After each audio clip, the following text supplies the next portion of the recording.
my name is Monica Pless. I'm the Farm to School Director here at Guidestone in Salida, Colorado. And we're going to go back to doing some of our high altitude garden series classes through Facebook Live. So this is our first one this season. Today what we're going to talk about is a technique called square foot gardening. Square foot gardening was developed to try and help people who are trying to fit a lot of produce in a small garden. It's a really nice way of learning how to do very targeted, very tight planting, and it works really well in particular in raised beds, but you can do it in ground planting as well.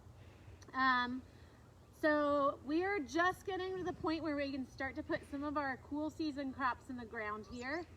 We still have a little bit of snow lingering, but I think it's going to get nice in the next week or so. So this is a time when we can start a few things that are frost hardy. So that means that they can take a little bit of a frost. That might mean things like peas or scallions and onions and maybe even spinach and carrots and lettuce, just to give you a couple ideas, and even kale and some of those bigger things. Around here, if we want to plant tomatoes or peppers or cucumbers or zucchini or pumpkins, we want to hold off on planting those outside until after the last frost date, which here in Salida is pretty much near the end of May, or maybe even the first week of June. In Salida, we talk about not planting those things out until the snow is melted off of Methodist Mountain as a little go-to. So near the end of May, I'll start watching the 10-day forecast, and if there aren't any frosts in the forecast, I might try some of them. So today I have I've set up a small area in this raised bed. This raised bed is about 3 feet wide, and so we've used some nails and some twine and some stakes to set up our square feet as a little grid. So if you have a raised bed that you want to attach this to that is made out of wood, you can either drill screws or put in nails in your raised bed every foot along the sides. Sometimes I like to mark it with a Sharpie also to just show me where I'm going. And then I can tie the string across it in a grid. If you're growing in ground or you have made a raised bed out of some other material, maybe out of stones, maybe out of straw bales, maybe out of concrete, and you can't drill into it, you can always use landscape staples or ground staples and tie your string to those. And again, you can just put them evenly spaced like every foot across your bed. When I set these up, I try and make sure to measure on the inside of the bed if I have a raised bed that's of any thickness of the sides, and I try and make sure that then they're evenly spaced so they're roughly 1 foot by 1 foot. You know, this is not like if it's not exactly 1 foot, if it's 11.5 inches, we don't have to be as careful as you might have to if you were doing carpentry. But that gives us a nice layout for how we can plant out our raised bed.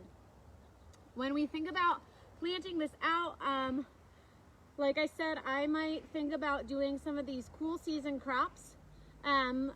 We have a planting guide that I altered for here that tells how many seeds can go into each square foot. So I'm going to start with onions. Onions, I have 9 seeds because you can do them 9 per square foot. And so I'm going to make them in a 3 by 3 square inside that square that I'm planting. I also have some lettuce, which we can do 4 per square foot, and I have a kale transplant. Kale transplant is going to grow to 1 per square foot. A couple other examples are carrots. You can do 16 per square feet. That's probably true for radishes as well. One of the ways I think about it with root crops is I want to make sure that I thin it enough or only put in enough seeds where if I want to have a nice fat carrot that's about 1 inch in diameter, I want to make sure that seed has enough room to grow to be 1 inch in diameter. And it's not going to be bumping up against its neighbors and making super twisty, lovey carrots. Those are fun, but sometimes they're a little harder to work with in the kitchen. The other thing I'm thinking about as I'm planting into the raised bed or as I'm designing it ahead of time is to think about which way is north. So right now, north is behind me. South is towards the camera. So I would want to plant some shorter things on the south side, especially this time of year, to make sure that the things on the north side aren't shaded out by super tall things in front of them. When we get to the middle of the summer, it actually here, because it's so sunny here and can be really hot in the middle of the day, it's better to plant some of our greens on the north side of the bed where they can get a little bit of shade and like more indirect sunlight. So things like lettuce or spinach will go to seed, or arugula or any of those Asian greens will go to seed if they get too hot. So it might be nice to put them behind something taller like tomatoes or chard or kale, so that they get a little bit of shade. If you are putting your garden in a really shady spot, you might still be able to get away with growing some of the greens in a shady spot as well. But things that are fruiting crops, so that would be tomatoes and cucumbers and peppers and even beans, fruiting crops take more sun. So we want to make sure that they get plenty of sunlight. So today, like I said, I'm planting onions, lettuce, and kale. So I am going to think about the height that those are going to get to. Onions and kale both get to be, I would say, sort of medium height. So maybe 2 feet tall, 18 inches to 2 feet tall here. So that's the tallest thing I'm planting today. So I might start with the kale on the north side of the garden, so I know it's not going to shade out anything else.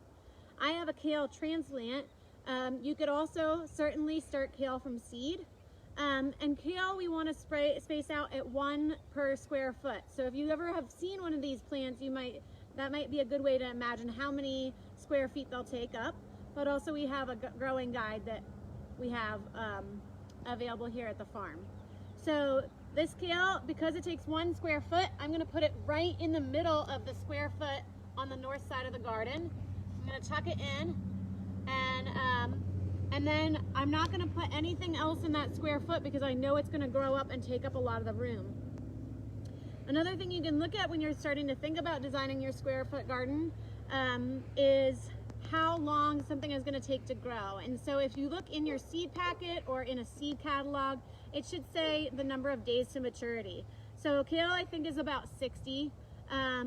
So you know, I could also potentially start something that was really fast right around it. So one of the examples I have of that is radishes. Sometimes I would start a few radishes right around the kale, because radishes, some of them are as low as 21 days. So they'll grow, we'll pull them way before that kale starts to shade them out. The next thing I have is some lettuce. So lettuce we can do 4 in 1 foot wide, 1 foot square. And so I might do those as 2 rows of 2. So I'm gonna transplant these as well, but they also could be started from seed in a nice 2 foot by 2 foot square. And then, oh, actually, I think they're gonna be the shortest. So I'm gonna put them in the very far southern square so that they don't shade anything else out. Another thing I have is I have some onions that I'm gonna start from seed. You can also start onions and plant them out as transplants. You could also purchase onion sets online from a place like Dixondale Farms. But I have fairly good luck starting them from seed. Onions are something where it's important to make sure that your seeds are fairly new because they don't keep very long. The onions I'm gonna plant in a 3 by 3. We can do 9 per square foot, so I'm gonna put them in 3 by 3 grid within the square foot that I'm planting them in. Right here. And then we're gonna keep those nice and warm, and they're gonna grow into amazing onions, and we'll probably harvest them sometime around July or August. Now I've left some room on the side of my my raised bed that I've set up into square foot gardening. There are some things that are gonna be trellised, so things like peas or pole beans or tomatoes or even cucumbers you can trellis. For me, I like to have them all in 1 row. So a cucumber takes 1 square foot. So if I decided to do, I really like pickles, I'm gonna do a lot of cucumbers, I might decide to do 3 square feet for my cucumbers, put them all in a row so that I can run them up a trellis. Sometimes we also do that on the edge of a bed. If we wanted to try and grow melons, they're a little dicey here because we don't have that long of a season, but melons or winter squash or pumpkins, they like to sprawl a lot, and so I might plant them along the edge of the raised bed and let them sprawl out into the rest of my garden or the rest of my yard. So even though they take up a lot of room as a plant, they don't actually take up a lot of room in the square foot garden. One thing that's a popular plant to start here that does take up more room is tomatoes. Tomatoes take up 4 square feet, so a 2 foot by 2 foot square.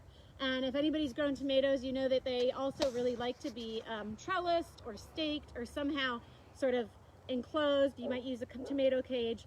So keep in mind that if you really want to do tomatoes, you want to save at least 4 square feet for each tomato plant, and you want to have some plan for trellising them, and they're probably best purchased as a start ahead of time, or you can start them inside in your windowsill. If you saw our video or listened to our K-Hen episode on germination chambers, that'll give you some hints about how to start something inside yourself. Or you could also, of course, purchase them from some of the places that have them in town. So because we have such a short season here, we have about 100 frost-free days. Things like tomatoes, peppers, even like cucumbers, you could start from seed, but you'll get more yield off of them if you buy them or start them as transplants and put them out right after our last frost date. I hope this gives you guys some ideas for how to do a lot of planting and get the most out of a raised bed garden. Like I said, you could also do this in flat ground. It's the same idea. You just use the same sort of grid out of string, or if you knew you were going to plant everything in one day, you could even measure it out and then just draw the lines with your finger in the dirt so that you knew where they were, because sometimes I feel like these lines get a little tangled by the end of the season. We use just tomato twine. It's a nylon twine, so it holds up pretty well. But you know, you could use any kind of rope that you wanted, or string, or sometimes I've even just laid down a shovel or a hoe over the top of my raised bed so that I can see where those grid lines are as I'm planting. We'll have some more topics coming up this spring and summer, so we'll hope that you can join us for those. Thanks so much. Take care.